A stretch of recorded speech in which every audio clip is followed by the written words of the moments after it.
вакыт эгер тааныш болсаң, кимсани башынан sonra айрылыр, кимлерден olursun sen. Anam, Hartanam, Boyuk anam Gasparinski'nin birinci apayıydı. Son Gasparinski ayrıldı. Benim Hartanam gene hocaya çıktı. Anam doğdu ondan. Hayriye Mirzade bizim artistimiz, onun Boyuk ağası. İdan bir kız kardeşi. Вот onlardan. Bu ana taraftan. Anam çok okumaya isterdi. O Cafer Seydamet onu da İstanbul'a alıp vardı. Onlar hepsi dost ediler o vakit. Hepsi yakın. Hayriye Mirzade, bütün bizim o milli inteligense hepsi dost ediler. Onun için Hayri ağam rica etti. Cafer Seydamet alıp gitti anamı. Anda bir yıl ne okudum mektepte. Son kayıttı. Rus dilini öğrendi. Gitti Odessa'ya. Anda bitirdi gimnaziyeyi. Gimnaziyadan son gitti Moskova'ya. Girdi üniversiteye. Ona yardım etti. Bu Gasparinski'nin torunu Cevdet. Ahmet Cevdet. O vakit o da student idi. Veli İbrahimov geldi. Bu Gasparinski'nin kızına, rahmetli Hatice Apti. Dedi bilirsin, bizim Moskova'da postpredstvo olacak. Ben senin oğlunu isterim anda koymaya. O dedi yaştır da student. Ya ben kimseye işanmayarım. Bu çocuk Gasparinski'nin torunu olsun anda. Bu Cevdet Ahmet anda postpred Kırımski Avtonomya Respublika oldu. Anam da anda okudu. Son bu Haçan hareketler çıktı. Bu Cevdet o Kalinin'in o Верховный Sovet'in boyuğu idi. Kalinin'in pek dost idi. Kalinin ona dedi, sen dedi, haber et Veli İbrahimov'a. O şimdi onu çağıracaklar, gelmesin. Stalin onu atacak. Cevdet söyledi anama. Anam da bitire yatırdı üniversitesini. Bir egzamin kaldı. Çapa geldi Ahmet'e. No, yetiştiremedi Veli İbrahimov gitti Moskova'ya, anda onu attılar. Son Hayri dayım anama dedi, sen dedi, bundan davay zu bir yere, şimdi başlarlar hepsini kapatmaya, seni de kapatırlar. Anam evlendi, gitti. Baştan Taşkent'e, son Samarkand'a. Bizim soy sopumuzdan 8 adamı kapattılar. 7'sini attılar. Bir bu Cevdet ağası sağ kaldı. 23 yıl Salavki'de o en ağır lageriydi. Salavki 23 yıl oturup çıktı. Bir o sağ kaldı. Başkaları hepsi Milli Firkan'ın yazalarıydı. Atlar şey oldular. Anam son Samarkand'a koştu. Anda da onu volçi bilet derler. Volçi bilet verdiler, işten çıkardılar. Çok çekişti. Onun için ben Samarkand'da doğdum. Bu anam tarafından. Babam tarafından eğer ben de gerek söylemeye, bu bizim şimdi 4 bizi kurtarır derler. 4 bizi kurtarır. Bakınız, Tatar halkı 44. yılda 140 bin sürüldü. Onun yarısından azıcık az, anda sürgünlükte kesindiler, yok. Armiyadan bir 10, 15, 20, 25 bin geldiler o armiyadan Özbekistan'a. Bakınız 44. yıldan başlayıp 89 yılda biz уже 500 bin olduk. 500 bin. Вот ben seyrim göstermeye size bir şey ana. Bizim dağcılar yaptık öyle. Ana benim har dedem. Bu har babam. Har babamın 8 balası var idi. Har babam bu evvelden familyaları yok idi de. Har babam Kızıltaş'ta o dağlar лесник gibi çalışırdı. И приехал на охоту царь-батюшка Александр. Александр подзывает его и спрашивает, как фамилия? Переводчик говорит, у татар фамилии нет. Он говорит, а как лесничий по-татарски? Он говорит, Дахжи. Ну вот ты будешь Дахжи, и раз ты мне здорово помог, вот тебе столько-то десятин земли. И вот мой дед, который дал фамилию нашему роду, будем говорить, все его дети начали подготавливать землю под посадки винограда. То есть всю эту землю надо было перевернуть на метр. И у всех детей, и у моего деда тоже.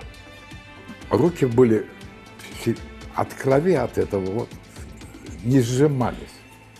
И поэтому эти виноградники называли хастабалар. Прошло много времени, очень много времени. В 87 году мы приехали с сыном первый раз сюда. Я говорю, идем посмотрим на наши плантации. Мы не знаем, где это.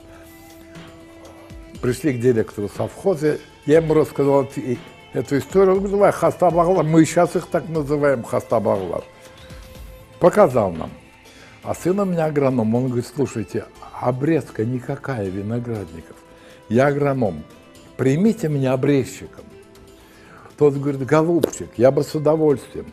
Ты знаешь, этот виноград, белый мускат красного камня, мы из него вино делаем. Только с этой плантации. Ежегодно 1 бочку этого вина мы отправляем к королеве Англии. Если бы я имел право тебя как татарина принять, я бы принял, но я не имею права. Вот такое отношение было к нам. Ну, короче говоря, вот это история нашей фамилии. Ну, балалықтане, Дженк, бабам кетті, анаммен берабер қалдық. 14 жасына толтырған соң, заводқа бардым, слесарь болып çalıştым, ondan son монтажник болып çalıştım, son şoför olup çalıştım.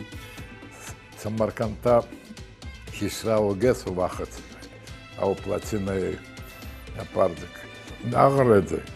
Son enstitüye gireceğim, но уже 10. klasta ben başladım yazmaya. Yavaş yavaş ifacık mahallecikler gazeteye verdi. Onun için jurnalistik fakültetke gireceğim, vardım Taşkent'e, anda dedi Tatarları biz almayalım. Hadi kayıttım, 2. yılı gene vardım, gene Tatarları almayalım. Ну, turmayı son işte beni azıcık bu radyotexnika kanını uğraşırdım. Ленинградский военный радиотехнический институт. Geldim военкомата, dedim, я хочу поехать. Пожалуйста, она говорит, хочешь поехать в радиотехнический? Пожалуйста, давай, записывайся. Записался, прошел комиссию, постригли волосы мне, был пенсионерный склад. Вот, постригли волосы, стоим в строю уже для отправки с рюкзаком. Военком говорит, Дахжи, 2 шага вперед. Я выхожу на 2 шага вперед. Ты что, крымский татарин, почему не сказал? Ты не имеешь права служить в армии. Вот, и я вышел. Я написал тогда, верховным главнокомандующим был Ворошилов. Я написал такую обиженную телеграмму. Почему? Почему меня?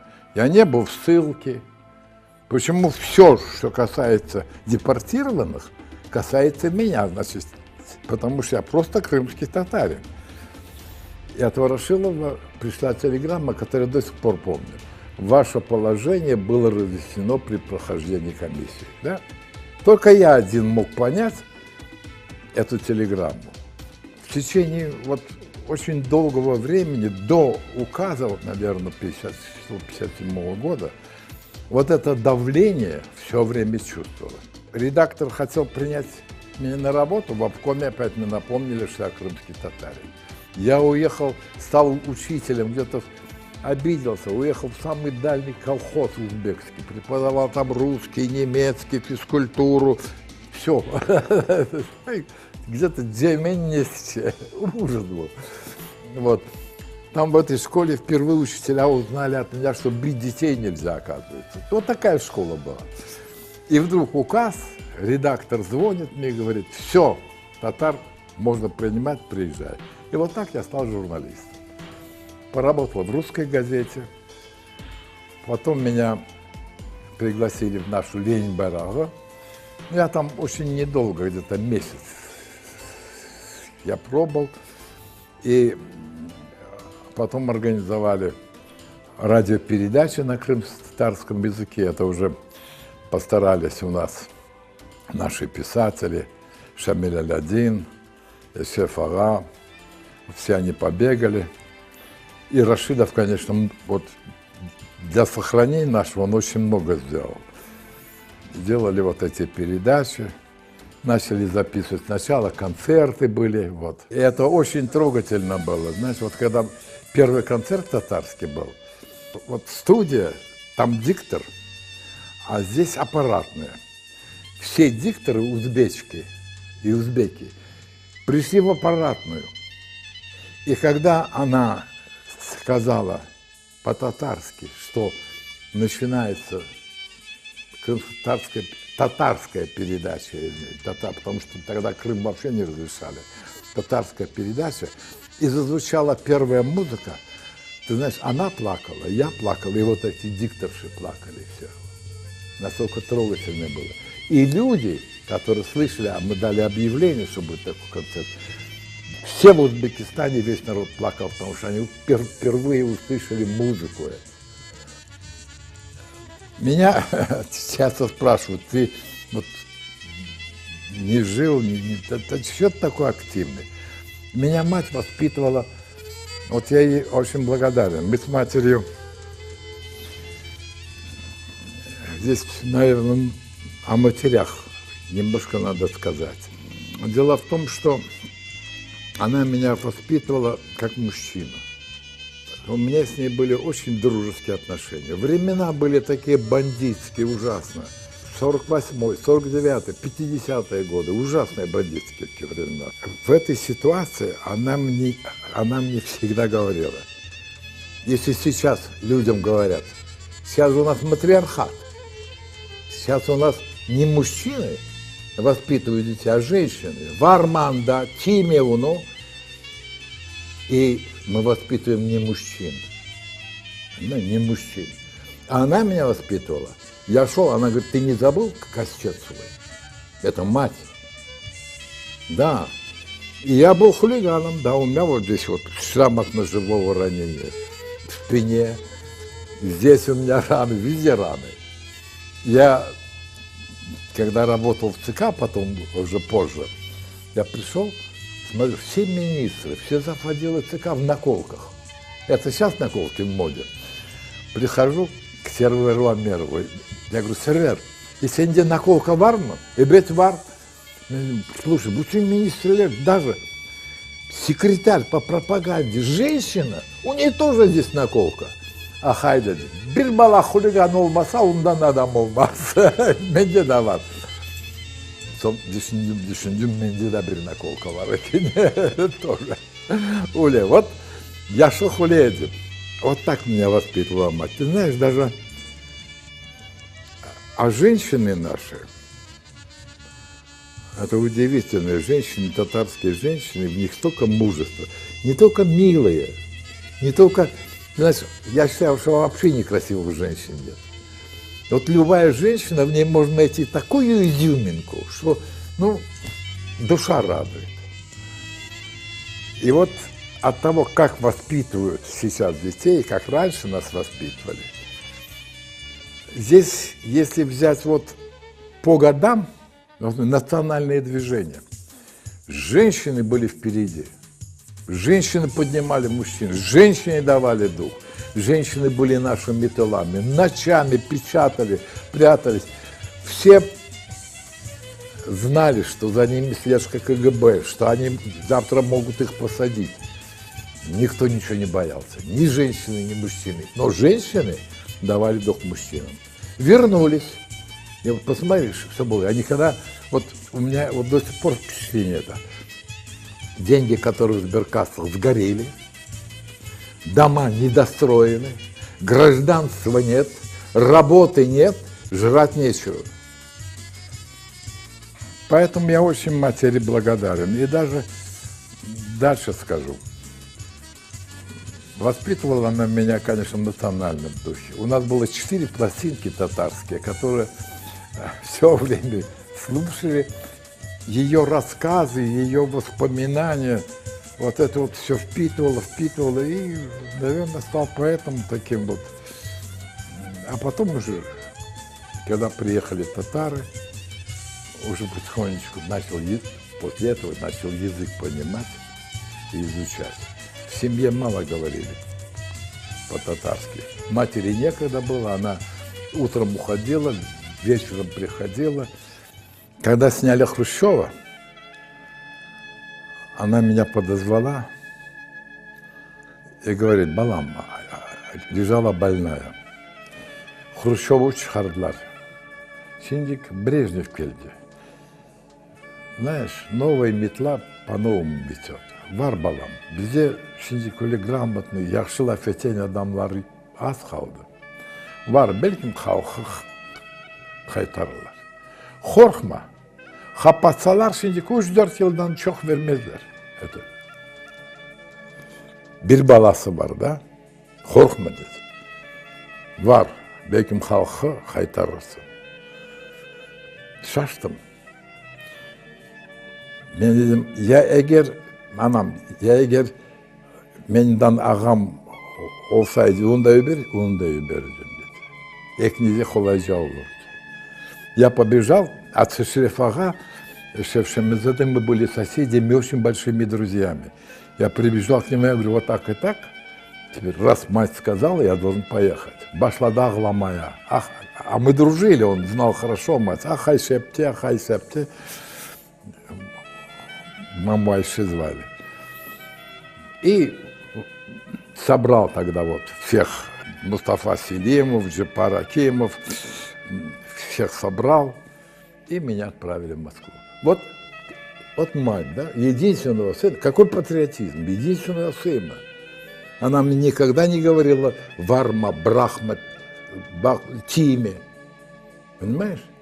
Воспитывала мужчину. И сейчас надо наших детей воспитывать, чтобы они занимались спортом, боксом, чтобы были мужественными, сильными. Не матери, не бабушки должны воспитывать детей, а мужчины. Мужчины. Из пацанов надо делать настоящих мужчин, джигитов, а не каких-то таких тряпочек. День барағында редактор болып çalıştım. Baştan tıkada çalıştım 5 yıl. O da çok faydalı, çok büyük mektеп, это целая академия.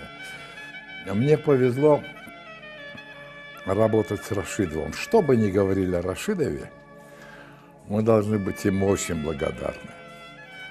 Я тебе несколько фактов привезу. Вот сейчас я поднял около тысячи рассекреченных самой Украины документов. 1000. Сами рассекрете. С первого документа начну. Когда Хрущев Крым подарил Украине, на 12-й день из Киева от первого секретаря ЦК Компартии Украины пошла телеграмма на имя Хрущева не пускать крымских татар, не возвращать им имущество. Через год, буквально, состоялся 20-й съезд партии. Чеченцев, ингушей, калмыков, обо всех Хрущев сказал, а нас нет. А нас нет. Когда приехали туда наши старики, там Мустафа Селимов, Джапар Ага, все, с ними разговаривать не стали. Я тоже, когда приехал первый раз в ЦК, вот с группой, еще из 7 человек, нас 7 человек там было, сейчас 3 осталось живых.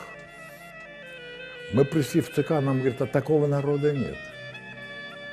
Как мы можем решать какие-то вопросы какого-то народа, которого нет? Нас же вычеркнули из всех списков. Нас нету.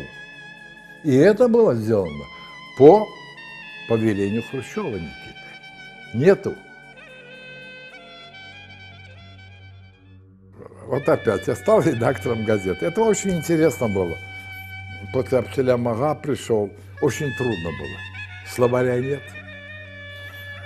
Хорошо знает язык только оставшихся в живых один писатель, это Юсуф Булат. А у него тоже склероз. Планерка. Он говорит, балар, не сенсиш, стол yerine masa yazasız. Stol yazacaksınız. Все пишут стол. Bir ay geçer. Ne için stol yazarsınız? Masa gerek yazmaya. Лугат yok, понимаешь? Лугат yok. Это какой-то ужас. Без слова. Это насколько нас, вот, понимаешь, народ, мы в общей сложности 70 лет, вот 70 лет бесправно. 70 лет в истории любого народа это огромный отрезок, за которым можно потерять все, исчезнуть вообще. Но мы сохранились. И вот сейчас восстанавливаем язык, у нас словари появились, слава Богу. А тогда не было ничего. И вот даже не разрешали писать, что ты крымский татарин. А мы готовили словарь, должен был быть там пленум ЦК. И я пришел к секретарю по пропаганде, я говорю, вот из ЦК КПСС люди приедут, я подготовлю письмо. Вот мы готовим словарь, ну как он будет татарский словарь? Ну, крымско-татарский, разные языки, чтобы нам разрешили называться крымскими татарами. Рано Хабибовна такая была у нас, секретарь ЦК по пропаганде.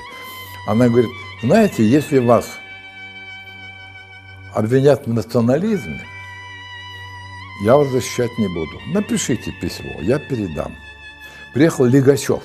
А Лигачев это, он оттуда, с Дальнего Востока, он новый человек в ЦК КПСС.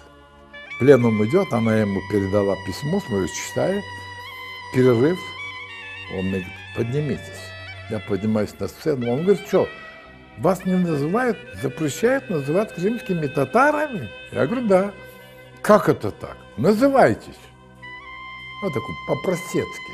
Она говорит, нет, говорит, должно быть решение секретариата ЦК. Хорошо, будет решение. И как мне потом рассказывали, а тогда первым секретарем ЦК был Черненко. Лигачев приехал и на секретариате, ну, рассказал, как пленум прошел. Потом говорит, вот я получил письмо редактора газеты. Слушайте, почему мы запрещаем их называть крымскими татарами?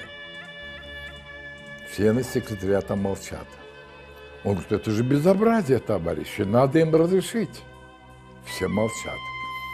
Он говорит, если мы ленинцы, то должны им разрешить называться крымскими татарами. И тогда Черненко изрек, пусть называются. И звонят мне, и газета выходит. Газета выходит на крымско-татарском языке. Сколько радости было у народа. А через 15 дней меня сняли за национализм. Сняли с редакторской должности. Вот такая история моя с Ленин Барага. Понимаешь, Ленин Барага не имела права писать о проблемах крымских татар. Потому что стоило нам поднять такую проблему, как газета закрылась бы. О чем меня и предупреждали, ни в коем случае. Газета Айджояра. В основном шли искали очень много вот наших героев. Искали, это одна вот тема. Дальше. Пытались сохранить наши обычаи, рассказывать о наших обычаях. Понимаешь? Вот такие темы были в Лейн-Бераве. Национальный вопрос нельзя было трогать.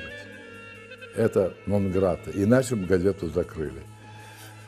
Вот. А сам я писал, ну потом я в русской газете работал, потом в системе ТАСС работал. У журналистов того времени, у всех, и не только, я тебе скажу, в татарской газете, и в русских газетах, сидел вот здесь свой цензор. Свой цензор. О чем там можно писать, кого-то можно хвалить, кого-то нельзя ругать. Что-то можно хвалить, о чем-то лучше промолчать. Это у всех в советское время было так. У всех вот здесь сидел свой цензор. Понимаешь? Уже не говоря о том, что еще и цензура была.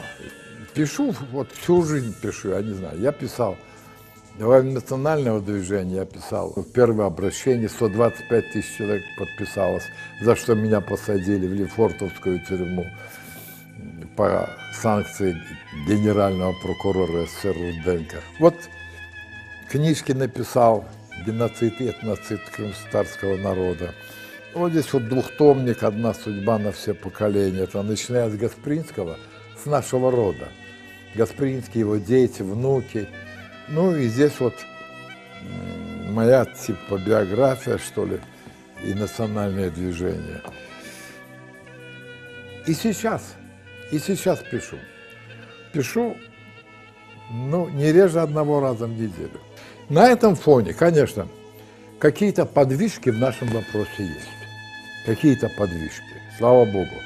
Допустим, тот же закон о реабилитации. Он еще полностью не работает. Потихонечку. Ну, пусть, но мелкими шагами мы идем вперед. И вот я думаю, что действительно у нас такой народ, мужественный, сильный, и будущее у него прекрасно, понимаешь? Если мы избавимся вот от этих всяких мелких, негодных вещей и будем оптимистами, будем смотреть вперед, не назад, вперед. Понимаешь? Идти вперед с повернутой головой назад нельзя, только вперед. И вот это движение вперед, ты понимаешь, оно поднимет наш народ. Вот сама энергетика народа, понимаешь? Нет такого народа, действительно. Мы сами не понимаем, кто мы, насколько мы сильные, мощные. Нас как вот кошек бросают вот так вот, да, и они все равно на ноги падают. Вот нас тоже швыряют, а мы на ноги, швыряют, а мы на ноги. И мы всегда будем на ногах стоять.